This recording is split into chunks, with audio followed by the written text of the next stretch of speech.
Okay, so Aretha Franklin's funeral lasted 8 hours. There was a eulogy from 1,000 people, but one of them was Reverend Jasper Williams. The family now regrets letting him talk because he made some pretty controversial comments, suggesting that having a baby without a father is morally wrong, and that Black Lives Matter don't matter if they don't stop killing each other. That if black folks don't stop killing each other, Black Lives Matter is meaningless. I know the family's upset. They have a right to choose who does their things at their funeral. But my question is, why do people freak out so much when someone says something that's kind of obvious? I mean, look at Chicago. First of all, I think the family, some of them, certainly not all of them, I don't think is upset with the pastor, but maybe some of them very well may be. The pastor used and took an opportunity of a eulogy to turn it into a political event where he was making political statements, political social statements. But let's weigh who the funeral was for. The funeral was not for Aretha Franklin, the sister in the casket.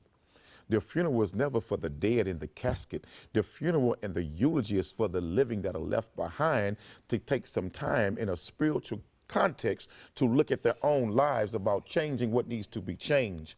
He made a statement that's bigger than politics. He said that we need more black fathers in the home and that God did not intend for a woman to raise a young boy by herself. Yes, right. Aretha Franklin was a single mother, but do you think that sister chose to be a single mother? Do you think majority of the black women who are single choose to be single raising young black boys? No, they do not. So he's right. We do need more black men being committed and being involved in the home, and we need more black women to be forgiving of these brothers and welcome them home and help try to heal the process. But he didn't say anything wrong. He spoke the truth. But that's my problem with groups like Black Lives Matter. Look, there are issues, I totally agree, in law enforcement. There are issues in the justice system. I'm all for criminal justice reform.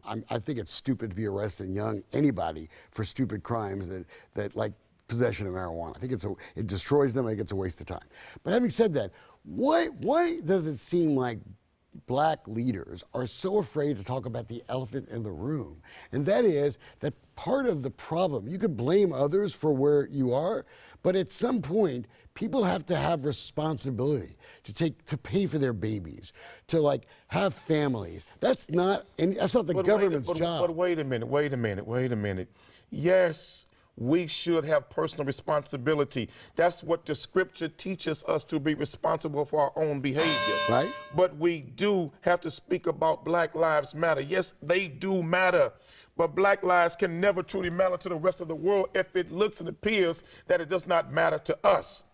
Black lives must matter to black people first and foremost. Then we force the rest of the world, whether they like it or not, to respect our lives. But the rest of the world cannot respect us if we don't respect ourselves. And that's exactly where I'm going here. I think the solution to many of the problems in this country, with not just lower income minority folks, but even lower income white folks, is that just because you're poor doesn't mean you get to use as an excuse. This is the wolf with a solution for sheep.